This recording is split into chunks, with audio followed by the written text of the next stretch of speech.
Good morning, good afternoon, and good evening from wherever you are dialing from. That was a fantastic introduction by Meenakshi. My name is Devi Verdi. I lead Centrica's Group Diversity, Equity, and Inclusion Practice. And today's panel topic is about building inclusive and sustainable futures in energy. And I say it's incredibly fitting as we head into International Women's Day tomorrow. So, first and foremost, a very warm welcome to my fellow panelists here that you see. Warm welcome to Nicholas Summons, who is the operations coordinator at Jacobs. Warm welcome to Priya Prabhat, who's the director of communications at Ofgem. To Zoe Durrell, who's the diversity, equity, and inclusion lead at ESB. And finally, a very warm welcome to Laura Neal, who is the founder and chief program creator at Valued at Work and works at BP. So, just to set the scene here for everybody who is dialed into this session, after all, we are talking about building inclusive and sustainable futures in energy. So, the UK energy sector is in transition, and diversity inclusion must be at the heart of that. Actually addressing the triple crisis of affordability, of security, climate change, it requires a real unique, diverse mix of skills, experiences, perspectives for innovation, for leadership, and also for consumer trust. And actually, we know that with better diversity also comes higher company performance and profitability. So, as a country, as we reach net zero, the workforce needs more talent and also it needs a wider variety of skills. We also need to cultivate that existing talent. So, what does that mean? Well, actually, it's about attracting new and diverse talent and the skills.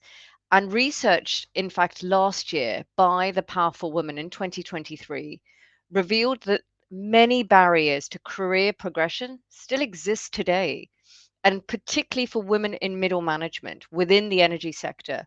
So that is a risk from a talent exodus point of view because it's incredibly a critical time. And companies can retain talented people and actually capture the skills for net zero when we think about creating that workplace supportive culture and actually ensuring policies such as flexible working, providing the right development programs are really implemented effectively and fairly. And what I would say is the energy sector is currently missing out on a huge pool of diverse workforce. So, despite making up 48% of the global labor force, women only account for an estimated 32% of the global energy sector workforce, and ethnic minorities only at 22%. But unfortunately, female representation in the UK sector remains far too low, particularly at the top. So, our panel today is made up of employers and a regulator who'll be sharing what's worked for them, what does it mean to them as a woman within the energy sector, some practical ideas and tips that you can then apply, take away for your own organization or for your own self. And this could be anything from flexible policies, innovative ideas and initiatives that you can look forward to leaving a discussion with just some greater insights into cultivating a more inclusive and supportive workplace to really achieve that gender equality. So, without further ado, let's kick off the discussion. Zoe, I'm going to come to you as a start. Mhm. Welcome. Thanks, Debbie. Hi, everyone. So, Zoe, when we think about the energy sector, um, tell the audience what does diversity inclusion actually for the sector means now, and actually what does it mean to you personally? Yeah, thanks. And look, it's a great question, and I think you touched on some of the key points in your own opening. But for me, I suppose diversity, equity, and inclusion is important for every single sector. It's important for our society, and it's important full stop.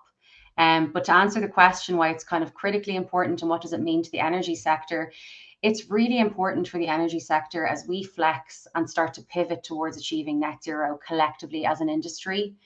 And that's a huge task and a huge collective ambition for us. And I really believe that diversity, equity, and inclusion is the key to us achieving that. There's no silver bullet for this, but I really feel DEI is the key. It's the way we're going to get there. As greater focus is given towards achieving net zero kind of across the global energy sector, what has become abundantly clear is that we need to be innovative. And we need to be able to think outside the box. We need to be flexible. We need to be able to experiment, to push ourselves out of our comfort zones, to try new things and to do things differently to how we've ever done them before. So that's a huge task for our industry at the moment. And I mention that because we know that greater diversity equals greater innovation. And I'm always tying it back to this internally. That's going to impact our ability to achieve net zero as an industry. We need more voices in the room. We need diversity of thought, experience, and we need to critically create environments which are rooted within equity and inclusion so that diversity thrives. And I say this all the time internally, but it's critical that we see diversity, equity, and inclusion as a business imperative. So this is not a HR initiative. It's not a DEI initiative. This is a strategic imperative. And we need everybody to understand that. We need diversity in all of its forms to enhance our abilities to innovate and to subsequently achieve this ambition. And we need to understand that without diversity, we're more likely as a collective to ultimately fail in achieving that ambition. So it's really, really critical for the energy sector now and into the future as we look towards a net zero future. Zoe, thank you so much for those insights, and I could agree with you more. I think when you articulate back to an organization that business, that commercial angle, it is really key. Lauren, what are your views on this? So first off, I would echo everything Zoe said. What I would add to it is, I mean, I've worked in the energy sector as an engineer turned project manager for almost 19 years, and safety is always at the forefront. But when they talk about safety, it's always talked about physical safety. So where someone's got hurt or there's been accidents and so on. For me, I'm a big believer in focusing more on psychological safety, because I believe if you've got a really inclusive culture within your organization, you have high levels of psychological safety. So it doesn't seem to me as such a big stretch to say, okay, rather than us just focusing on the physical safety, let's focus on the psychological safety and make sure everyone feels comfortable to speak up when there's an issue. They could save somebody's life just by saying, that doesn't look right. But if they don't feel comfortable, they're not going to speak up and you don't know what you're going to miss. So I would say, as well as for a business imperative, it's absolutely a safety imperative here that we create these inclusive environments, especially in sectors like the energy sector. And as well as that, as you said about diversity of thought, having all the best brains to solve the world's problems, and the real problems that we've got today, it's not going to work if we are alienating people or we're bringing in women only to have them sit on the sidelines and, order the lunches when there are engineers. It's just, that doesn't make sense to me. So there's so many reasons why we need to do this. And yeah, I'm happy to be part of the group, just, spreading the message. Lauren, that's fantastic. And actually, I think we could go deeper into your experience as an engineer. But if I layer on the gender piece, right, that is going to be such a different type of experience, and possibly you could bring a bit of that to today's session. That'd be great. Just wanted to move on really and sort of understand, Priya, in your experience, are we investing within the sort of the diverse skills, the strengths, and actually the talent that's needed within the energy sector for the future? And actually, what are your thoughts around that? Yeah, it's really interesting, isn't it? Because I think in terms of, there's two sides to it. So there's what your organization does to invest and make sure that they bring in the skills and that kind of thing. But it's not just about skills. There's a lot of this which is about kind of self-belief as well. So in terms of, especially if you're trying to target pipeline and you're trying to get a lot more women and those from diverse sectors to get into the industry, the perception of the industry is almost kind of making it fail already. An industry that's seen as being of a certain type, it kind of puts people off. So how do you tackle that? And a lot of that comes from the work that these organizations can do as a regulator, you can make progress, but it's like, how do you get the sector to actually show up and also commit to those things? So we've set up kind of quite a lot of things that the sector can get involved in. So we've recently established something called Tide, which is about increasing diversity and inclusion, and it brings together ourselves, Energy UK, Energy Networks Association, and we're just about to recruit a new chair who's going to really kind of spearhead and represent across the sector what organizations can do to increase that kind of skill. But then there's also kind of, what are you doing on an individual level to get people to kind of believe in themselves and make sure that they have that the confidence to believe that they can make a difference? So because I think there's kind of, people can think you just talk the talk a lot, right? But they need to see people showing up and looking at that person as a human being. And just on the points that were being made earlier, there's, of course, you can go into an environment and try and talk about all of the things you have in place, all the schemes you have in place. But if you don't feel comfortable as a human and you're not enjoying yourself in that environment and the culture doesn't lend itself to that, why would you want to be part of it? So I think there's a number of things. It's looking at people as a human being. It doesn't really matter whether they're male or female, from a different background. And then there's the kind of showing up and demonstrating tangibly how leaders are invested in it, not just talking the talk, but demonstrating that they can bring those people into an organisation and be their kind of guardians and their support mechanisms. Thanks, Priya. And I love the balance that you bring, looking at it from both a corporate lens, but also from an individual lens, right? And actually, what does that mean to you as an individual, but also what does it mean to your organization here? Nicola, would love to bring you into this question. So from your perspective, bit of background here. So tell us, Nicola, from your side. Is it too distracting? Sorry. I'll come back later. I can hear it. Sorry. Okay, I'll come back later. Okay, okay, no problem, no problem. So actually, I think what I'd like to just sort of understand, and maybe we can move on whilst Nicola sort of dials back in.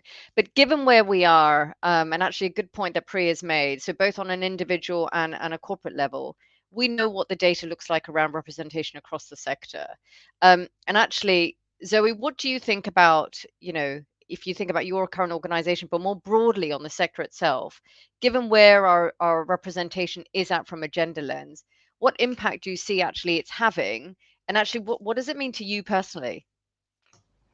Yeah, thanks, Debbie. And look, I suppose for me, it comes back to in business imperative, and that's not the only kind of business case, but for me, we're not operating as a business, we're not operating as well as we could be until we have fairer representation. And I think that nothing can be more true kind of as we're looking at net zero. So that's kind of where I'd start from in answer to this. We do have fewer women in STEM roles, we do have fewer women represented across the energy sector, and that's a kind of global issue or challenge. But we really need to start looking at how we attract and critically retain women within STEM roles, and also creating environments within which women can then thrive. And something that we're kind of focused on in ESB at the moment, and we've publicly shared this, is increasing the representation across our workforce. So we have a target in place for women to represent 30% of our workforce by the end of next year. And look, I've worked in financial services, I've worked in tech, and now I'm working in energy. 30% doesn't sound like a big, bold number, but for this industry and for our company, that's a big step change for us. And that's a short-term target that we're looking at. So we've got the kind of buy-in, we've got the leadership. Now we need to go and make it happen. The other point I would make is, women currently make up the majority of roles within our non-STEM business units. So we have a very healthy representation of women across our other business units.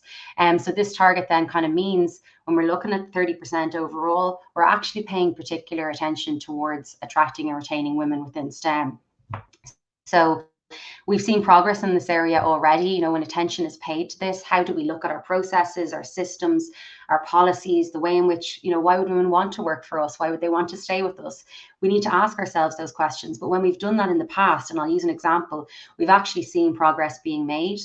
So we're a vertically integrated utility. We've got different parts of our business, and in one area of our business, our networks business, women made up 24% of our networks at technician apprenticeships in 2022. Again, it doesn't sound like a huge number, but for our industry and for our business, that was a huge leap for us. It wasn't that long ago where they made up close to zero. Last year then, in 2023, 27% of those apprenticeships went to women. So that's a huge step change for us. It's a huge step in the right direction, and we're seeing progress being made, but attention needs to be paid. And back to Priya's point, it is about treating people as humans, understanding the experiences, understanding what's needed, what the barriers are, and really putting interventions in place that address those.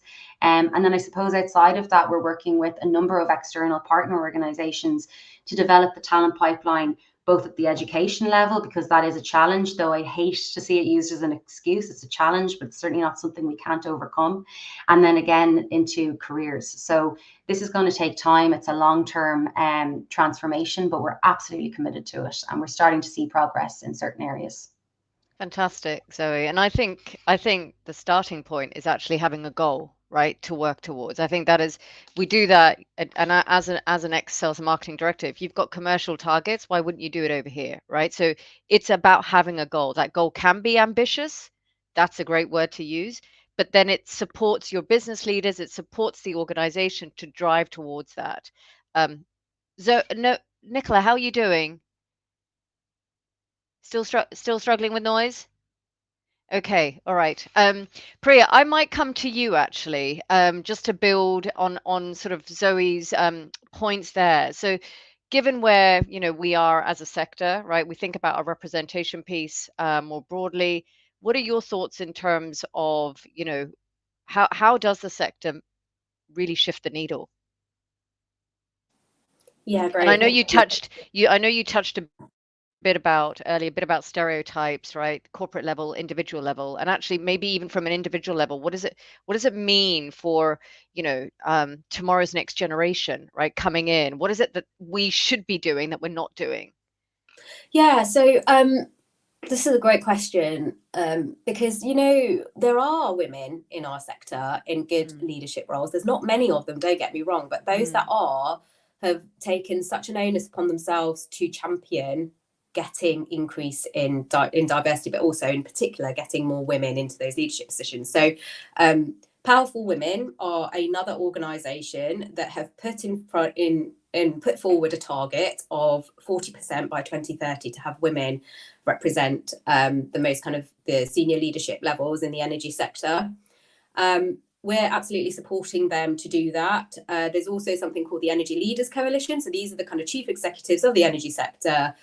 Our chief executive is part of that. And again, they are there to support getting Powerful Women's target, one that we reach by 2030. So there are things in place, and actually even if the number is less, their voices are powerful, and the role models that they provide in kind of championing this is how you start to move that mark, because people need to see, like in most sectors, or even if you're watching TV, you need to see people that look like you, feel like you, talk like you in the industry that is trying to attract this competition, or these people. And the kind of challenge that everybody's talked about in energy in particular, it is huge. And the fact is that everybody thinks differently. Women definitely think very differently to men. They bring a whole different set of skills, approaches and outlooks to kind of where we need to get to. And certainly as a result of the crisis last year in energy, the whole kind of sector's been turned on its head, I think.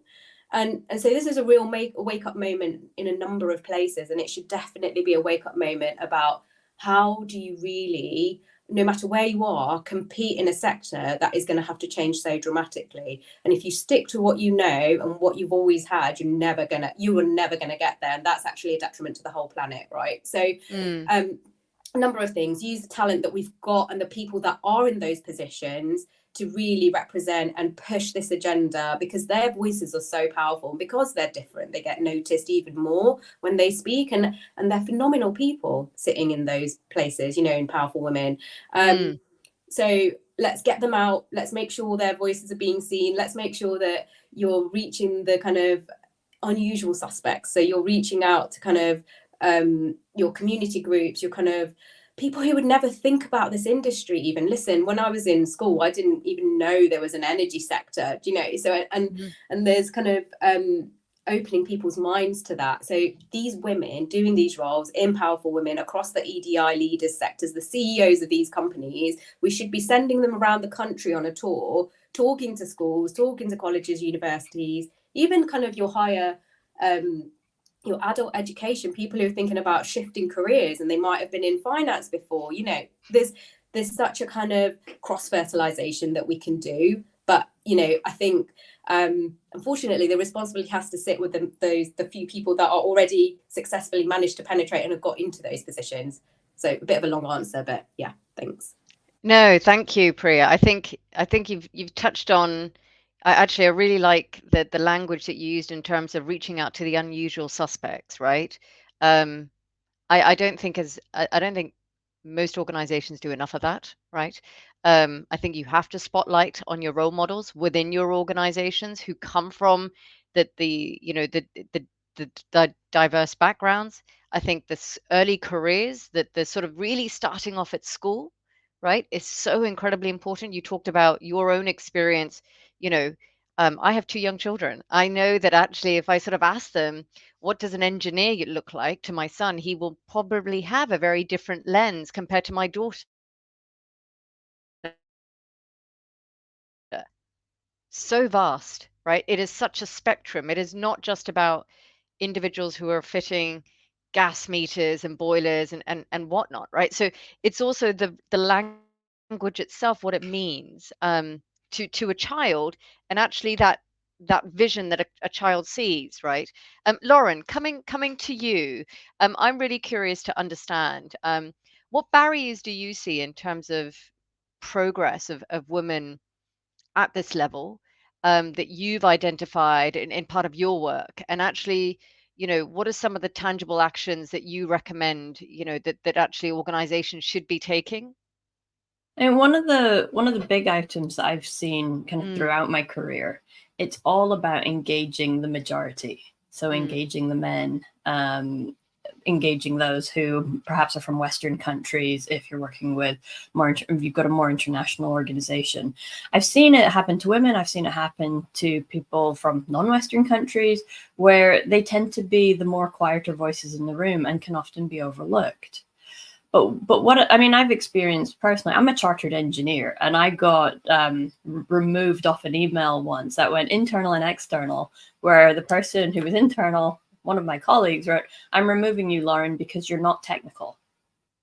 And I was fuming because I am technical, but I had a different perspective than they had.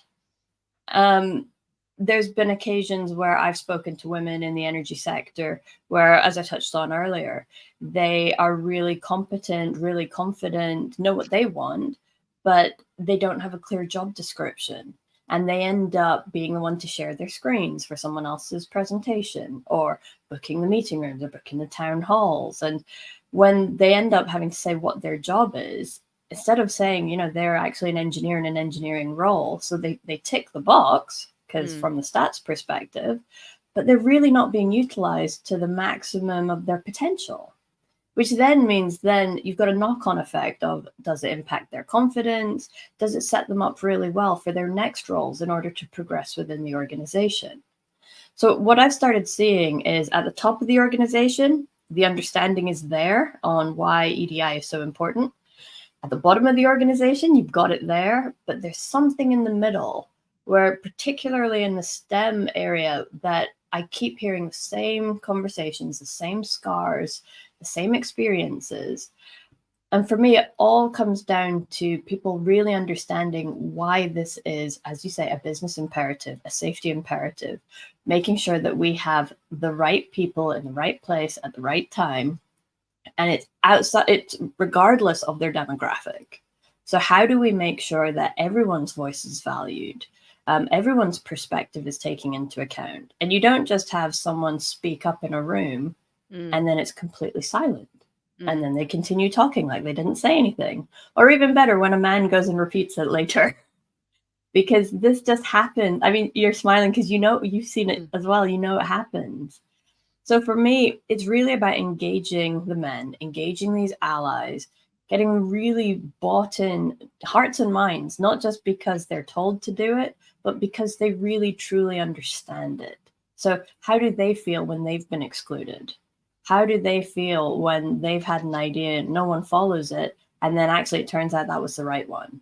Because I guarantee they've had that experience. It just may not be in the workplace. So it's trying to bring those to the surface and really connect them into why this is so imperative for this sector. Yeah, and it's really interesting, Lauren, that you talk about engaging with the majority, and it's particularly for the sector, right? Because to be candid and to be frank, it's actually the key agenda with Powerful Women into this year. So with the Energy Leader Coalition, Priya mentioned the ELC, it is the main topic of conversation for the key energy and utility companies in the UK to be driving that agenda. Nicola, welcome back. Thank you. How Sorry are about that. you? You good? Are you good? Oh, good. Oh, Perfect. good. Thank you. So fantastic. So Nicola, maybe we can come to you now on one of the sort of questions. Right, I think we just sort of touched on it, and Lauren sort of shared her view. What barriers do you see in terms of progress for women, whether that's at Jacobs or more broadly across the sector, that you've seen or perhaps you've personally experienced? And actually, what do you think some of the tangible actions that actually organizations should be doing to reduce them?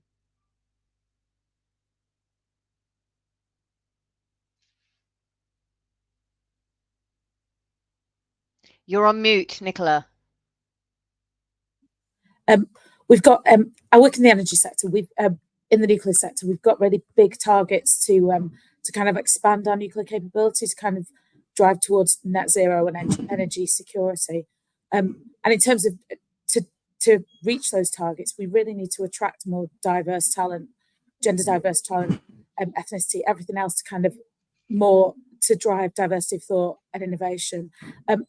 And in terms of, but we're still not seeing the levels, the gender balance that we see in the communities that we represent. We're not really.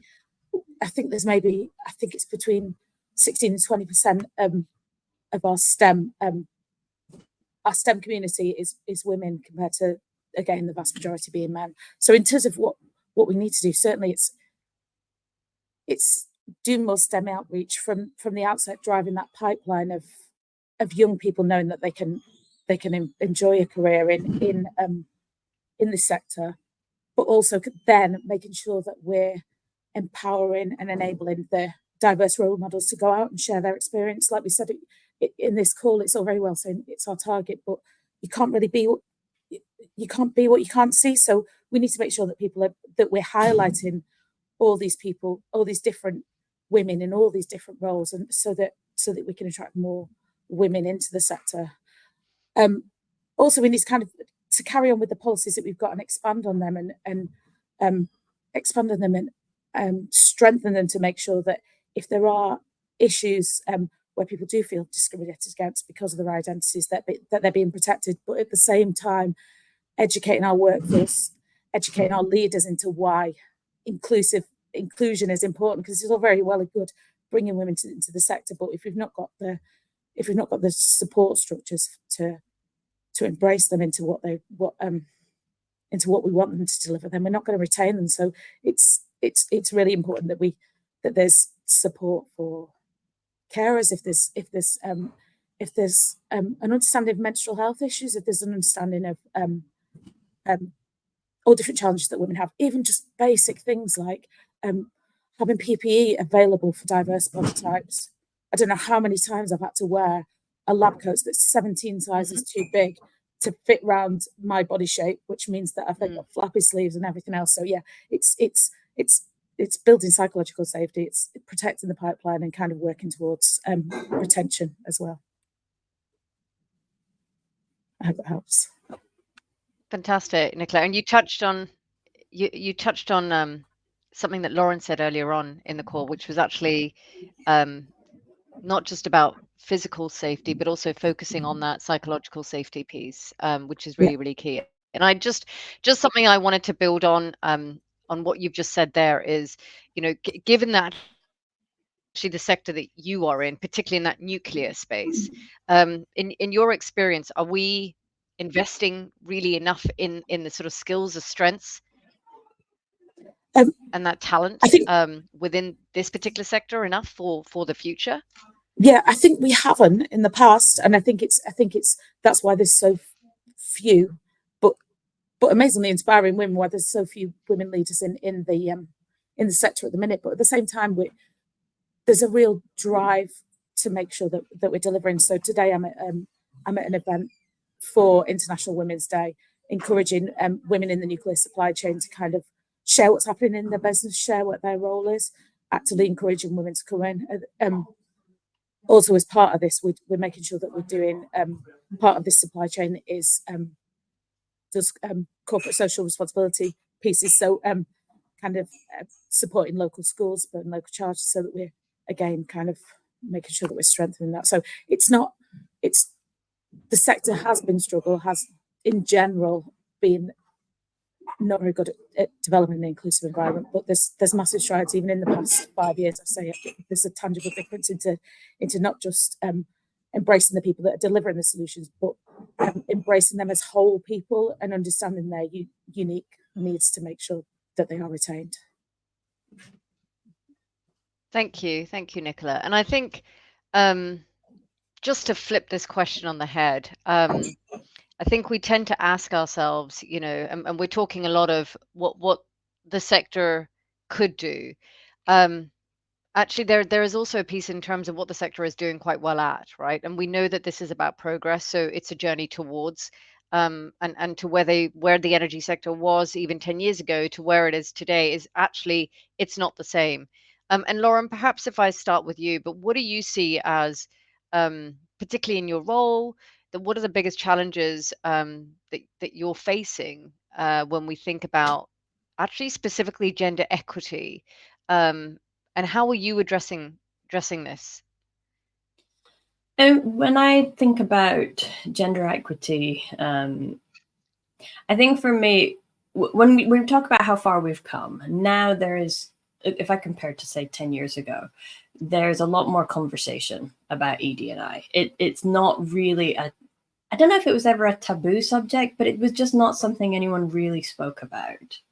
If I think back to 2017, 2018, there was a guy that I got, I knew he had a daughter. So I did have an ulterior motive by asking him about his views on ED&I, and I got him involved in our employee resource group for women. And he told me that so many of his male colleagues were questioning his sexuality and saying all these things to him because he was getting involved in the gender group. Mm. Now I'm still starting to see more men join these events. Like I would love to have a day where we have International Women's Day events and there are 50-50 men and women who join them. I don't think we're quite there yet, but I continue my hope and optimism because for me, it's all about making sure that everyone knows this is an everyone problem. This isn't a women's problem. So for me, it's about trying those trailblazers who are joining in and using their voice, their position, advocating for others, sponsoring others, all of that. That's where I'm really going into at the moment. For me, I know there's a lot of focus on recruitment and bringing women in and diverse individuals, diverse thoughts, and so on. But for me, I'm really focused on retention. So how do we make sure that the experience that anyone has in the workplace is a positive one, that they are feeling valued, they are feeling included? And I do sense the needle is starting to shift a bit more to that. I just wish they'd do it faster. That's my wish for anyone listening. Speak to the men around you. I've met so many great men who have they're really good people, but they have no idea what is happening around them. And it's because they don't ask. So sometimes we need to put it right in front of their faces and say, look, this is what's going on here. What can you do to help? And I've not had a situation yet where the man has not decided to take action. So that would be my one advice to everybody on this one. Fantastic practical tip that you've just shared with everybody. Zoe, perhaps coming to you next. You know, and I guess from an ESB perspective, what are the challenges that you're seeing? Perhaps any initiatives that are being rolled out that you think would be nuggets to share with the audience today, but particularly when you think about within the sector, whether that's flexible working, whether that's development, right? Priya talked about sort of, you know, spotlighting the unusual suspects. Tell me and share with us, you know, what are the challenges that you're facing and that you're seeing when we think about gender equity in the sector? Yeah, perfect. Thanks, Debbie. And look, I think there's been brilliant answers so far on this, and it's great to even just hear the scope of what's happening in this space. But look, I suppose I'd start by saying a little bit of a shout out. We have a fantastic data analytics team in ESB, so we're very lucky. And they have been amazing partners to us as we've looked at our data and really started to analyze the deeper trends beneath our data. And through that kind of internal analysis, particularly of our gender pay gap results, but also additional data, we've identified sort of key pinch points, I suppose, at which women's progression either slows or stops. So we're starting to put interventions in place. And one point that I think is really important to make is that to combat this, we're really taking a two-pronged approach. So firstly, we're introducing interventions to kind of attract, develop and retain women. And I'll speak about those in a second. But secondly, we're looking at our systems, and we really need to start looking at our systems because barriers to progression, to career development, all of it are individual, but they're also systemic. And training is only going to get us so far in terms of dismantling individual biases. And I really believe if we're really serious about this, we need to interrogate and review our processes from an equity and inclusion perspective and make the changes that are necessary to enhance the number of women progressing in their careers. So that's just a point I will make till the cows come home. I think it's really important that we need to take a two-pronged approach. It's systemic, it's within the systems we've built, unfortunately, but we need to start looking at those and dismantling and rebuilding. And it's also individual, so the likes of the training and kind of programs. But I think it's really important to take a two-pronged approach. Some of the actions that we're taking across ESB, I'm happy to share. So I mentioned our gender target to the end of 2025. We will be looking at a longer term target following that. And we're also currently looking at a retention target as part of this as well. As I mentioned, we're reviewing our processes and our policies. We're introducing new policies this year to really support and retain women across the business. And we've introduced a series of programs this year which see women across all levels acting as role models and really increasing that visibility of women across our business, both internally and externally, because we really want to get the message out there that careers within ESB and within STEM are really varied and very rewarding, and it's a really brilliant place to build a career. Last year, we piloted a career development program. We've called it Pathways to Success, and it's for women across the organisation at specific bands based on the analysis that I mentioned earlier. And this program was actually designed by women for women at ESB, so following a series of focus groups. So it's really great seeing that come to fruition now, and we'll be scaling that up and launching to kind of larger cohorts later in the year. We're increasing our leadership capability across ESB, so by embedding diversity, equity and inclusion within existing leadership and senior management development programs. And our executive committee, our C-suite, participated in a half day of in-person inclusive leadership training 2 weeks ago. And the feedback from that was really positive. But it's important to make sure that that's not a one and done, that we keep doing that year on year, so that we keep that thinking fresh and we keep evolving as the language evolves. And we'll be launching similar training to each of our senior managers later this year on that as well. Two other things I'll just mention very quickly. Last year, we launched 3 additional employee resource groups. So we already had our LGBT plus ERG since 2016. They've been very successful. And last year, we introduced 3 ERGs. So one is around gender. We've been very intentional by not calling that a women's network. It is predominantly women for the moment, but we've been very intentional on calling that a gender ERG because it is open to all genders. And I'm going past the binary there. Accessibility, and then cultural and ethnic diversity. So they're the kind of 4 ERGs we have at the moment. And it's really important because it's really important for us to hear the voice of our employees as we're building out strategy and to test things with them to see if we're going in the right direction, because it is collaboration. And then lastly, our Managing Successful Parenting Transitions program, which had in place for a number of years now. It's a research-led program, and it really provides parents of all genders with the tools, skills, and support that they need at every stage of the parenting journey, no matter what that journey to parenthood looks like. And we do that because we know that research shows that parenting and caring responsibilities are key pinch points, particularly in women's careers. So we're offering this program to all parents with the aim of leveling that playing field. So that's a bit of a laundry list there, but some of the things we're working on at ESB to hopefully advance and continue advancing gender equality. Fantastic, Zoe. Some real nuggets to share back with the audience in terms of just as an organization, what ESB are doing within this space. And I love the fact that you talked about a two-prong approach, right? It is the systemic view as well, and that you've got to lift the lid, right? And really stare into the challenges and the issues there. So, Priya, what are your thoughts? Anything to build? Would you like to build on that? I mean, that was great. I mean, there's so much great stuff there. And all I would add is, so I think within government overall, so Ofgem obviously is a regulator, but you know, we are kind of public sector, we're wider affiliated with government as well. So there's a lot that's been done in terms of kind of recruitment. So for example, we have anonymized recruitment processes now. So somebody talked about systemic changes, and actually that is something that has helped. So you have to have a diverse interview panel, and all your applications that come in are anonymized, so you can't see who's from what, where, anything like that.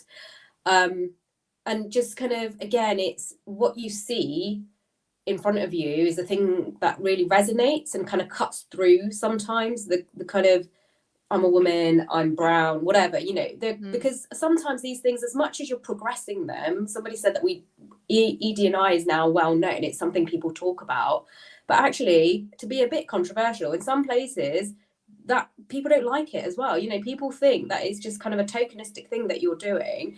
So you have to kind of find a way that isn't all about the labeling of it, but kind of what does it actually mean? So for example, we have signed up in Ofgem to BBC's 50/50, which means that when we attend an event or we've got somebody out doing media, for example, or speeches or whatever, we try to have as diverse a representation of the people that are showing up for Ofgem. So if we have a panel at a conference, you know, we've got men, women, different kind of backgrounds, as much as you possibly can, given the fact that you actually need to increase that cohort of people, you know. But we've got 2 great senior leaders working in networks, for example. So we try and make sure that they are there representing and showing up. So I think there's the data is absolutely important. And actually we are, as part of Tide, we are launching kind of a self-assessment tool for the industry to show how they're representing. There's other tools which I won't list off, a kind of a health index. There's things that you are doing that use the data to provide how you move the dial, right? But on the other hand, you also need to,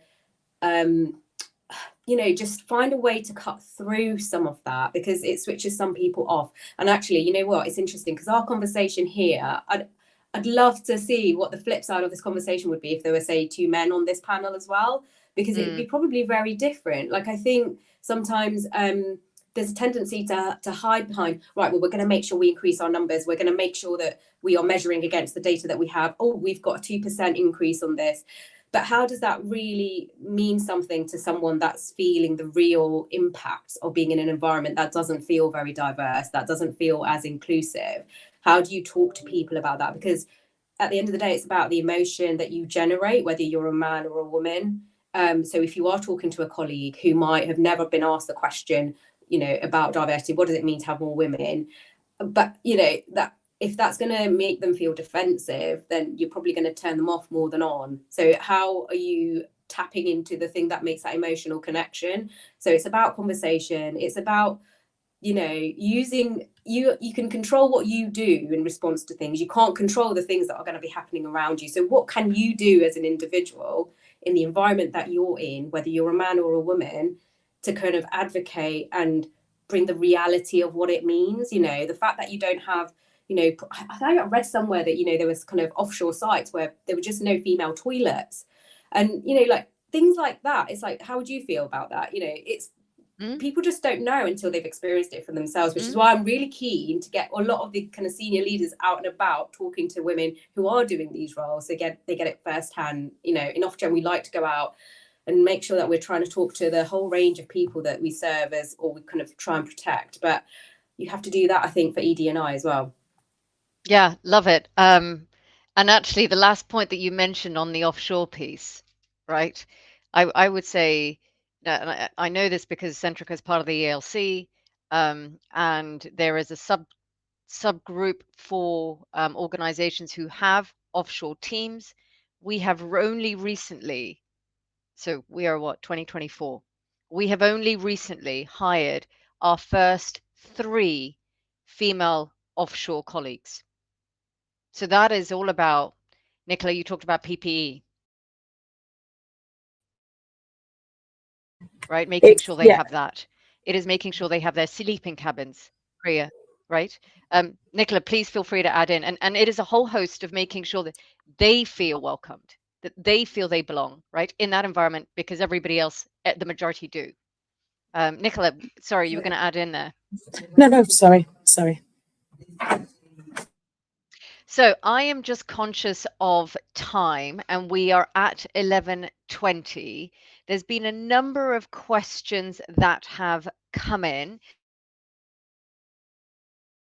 So Apple, I'm just going to go through and share some of the questions. So we have a question from Vivian, and Vivian has said, so I'm going to read the question out, everybody, and then perhaps let's see who would like to address it. So the question is, targets have been set for women in the energy sector, but how does this reflect addressing underrepresentation of Black and ethnic women in those senior leadership roles?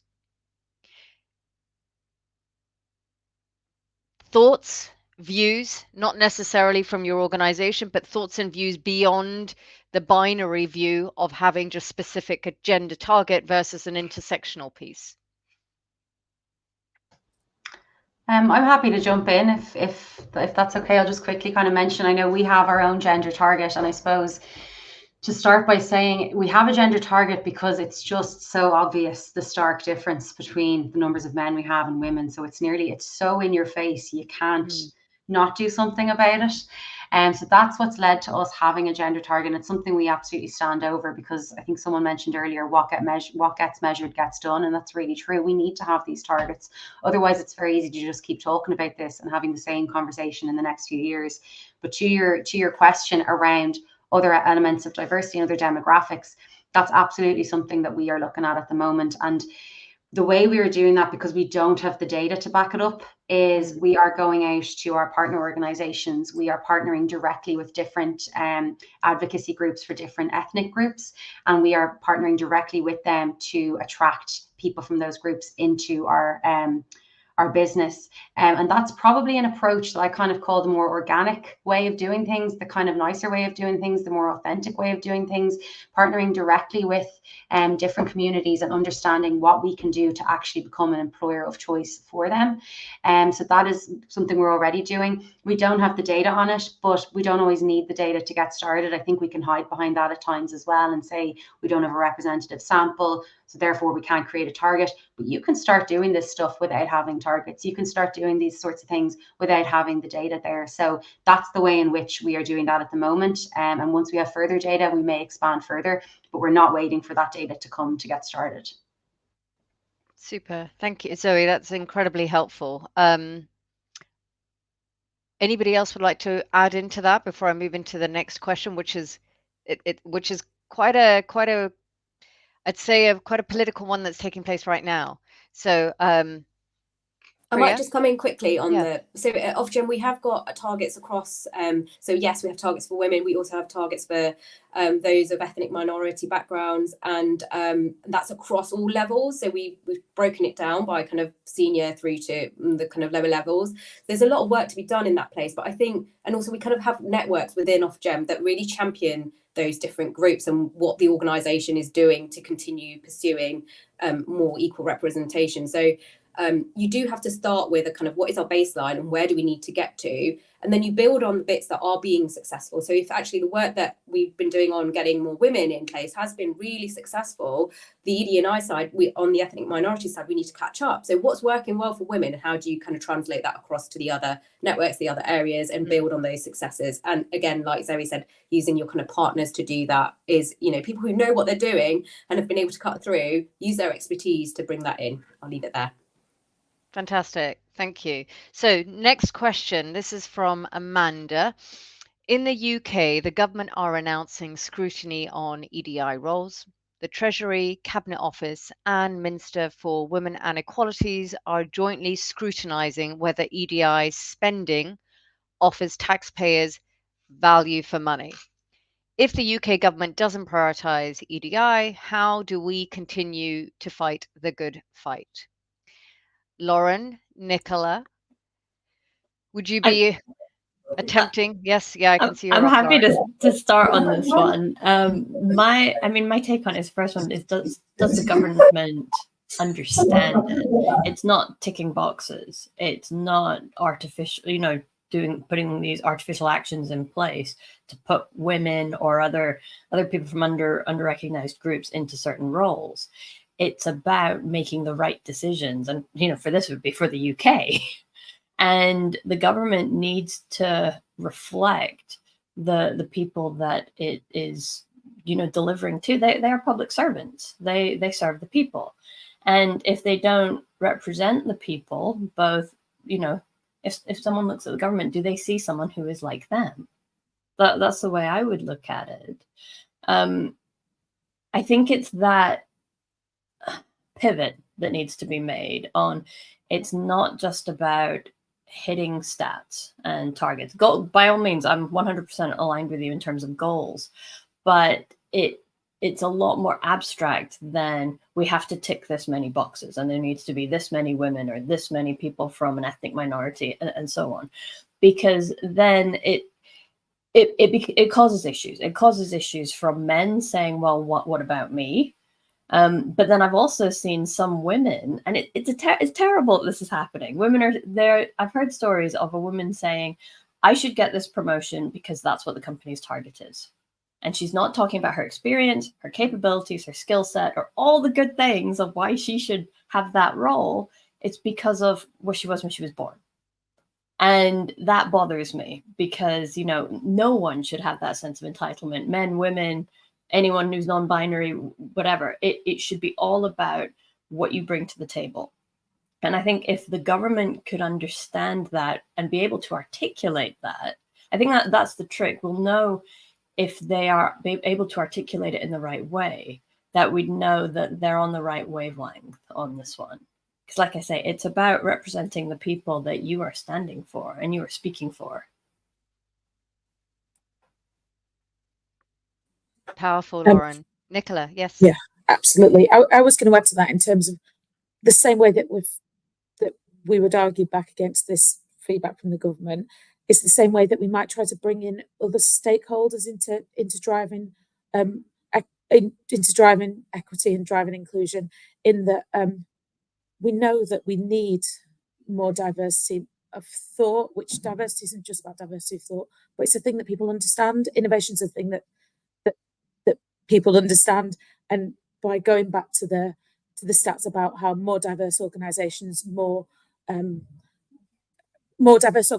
get more engagement, they get more retention, they're more profitable. If we can pivot it to saying that mixture of voices and insights will make our businesses more successful and make ultimately our country more successful, then that's kind of, whilst the moral argument is probably, to me, the more important argument, if it's that profitability that drives people into the cause, then that's kind of good enough. if that makes sense. Yeah, no, definitely. Any further builds to this final question that I we might have, just Zoe, add one, Priya, before we wrap up? Oh yeah, sorry, Debbie, I cut into you speaking there. All I would say is, look, we're at a very interesting political cycle at the moment, and you have to kind of look out a bit and see what might be driving these kinds of big statements, right? So it kind of goes back to a point I made earlier, which is you're not going to be able to control the things that are happening around you, okay? But and if your focus is on, well, it has to be what's happening over here to make change happen, then it's going to be really tough to get things off the ground. So it's like, what can you do? What can your organisation do to make the local impacts, to kind of try and move the dial, to have those conversations? So yeah, I totally understand the frustrations when you hear things like this, but you know, there are many sectors that feel that these kinds of decisions that government make mean that it kind of limits their ability to have an impact. I would, like I said, it's I will always start from me, like, what can I do, right? Because they're the things I can control, and even if it's a small step, it hopefully will help make a difference. I'll end it there. Super. Thank you all so much. We are out of time. We're just coming up to 11:30. Thank you so much, Zoe. Thank you, Lauren. Thank you, Priya. Thank you, Nicola. And thank you to everybody who has tuned in to this particular session on energy sector, sustainability and diversity, some key takeaways that we've had in this conversation. And I wish you all a great day ahead.